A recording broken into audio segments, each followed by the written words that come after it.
Hey fam, it's Paul from the Future Party, and we're diving into some hot topics today. So grab your confetti because we're celebrating the long weekend and the Knicks' epic win. If you're in New York, you know what to do. Toss that confetti in the air. Let's kick things off with our daily trends. YouTube is heating up, X is buzzing with John Mulaney, Google's got Tay Keith on the radar, and Reddit is all about Jim Carrey. Over on Letterboxd, Scary Movie is making waves, and Spotify's got a track called Bug in the Cake that's catching ears. Now let's talk about Hollywood's latest move, the Rebootquel. You heard that right? Studios are getting creative with how they market their franchise films. Instead of just slapping a sequel label on it, they're trying to promise something fresh. It's like when you order a pizza and they say, "This one's got a twist," but it's really just a different topping. The big picture here is that younger audiences aren't suffering from franchise fatigue. They just want something that doesn't feel like a reheated meal.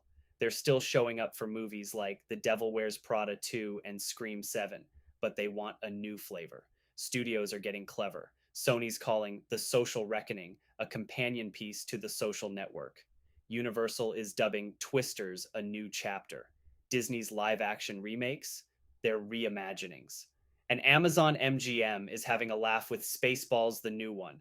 Paramount is playing it cool, pretending we won't notice they're starting over with Scream and Scary Movie. They're even coining the term Rebootquel. Mark Weinstock, a movie marketing exec, says audiences have been trained to think sequel means homework. And a recent study found that 75% of Gen Z prefers original content over remakes. So Hollywood might need to shake things up more than just changing titles. We could see some radical reinventions of our favorite franchises, kind of like how Predator Badlands flipped the script last year.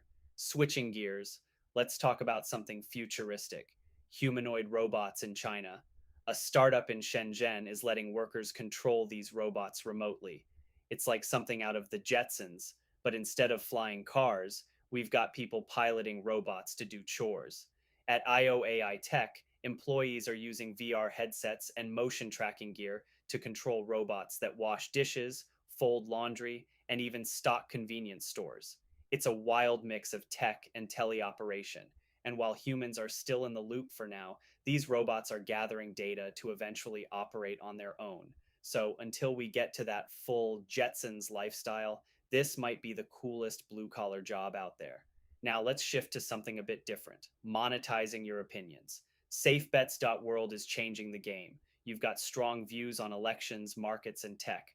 But what if you could turn those opinions into real winnings?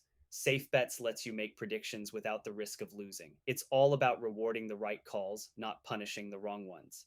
In our deep dives today, check out the WSJ's chat with Pixar's Andrew Stanton about Toy Story 5, and Complex's convo with Lil Dicky and friends about their podcast. Plus, there's an interactive digital version of the Criterion Closet that's just waiting for you to explore. And before we wrap up, let's hit some quick hits. Penske Media just acquired several Vox Media publications, including Eater and The Verge. There's a satirical reboot of InfoWars coming from the team behind The Onion, and Paramount Animation is working on an animated feature based on Survivor. In tech, Anthropic is investing big in training workers to deploy AI at nonprofits, while Midjourney is looking to do ultrasound scans with generative AI. And Waymo is recalling nearly 4,000 robotaxis after some hiccups with construction zones. In fashion, Balenciaga is stepping into technical outerwear, and Cider is aiming to snag a bigger slice of the ultra fast fashion pie from Shane and Temu. All right, fam, that's a wrap for today. Keep the conversation going, and let's see what the future holds. Enjoy your long weekend, and remember to celebrate like it's a parade for the history books.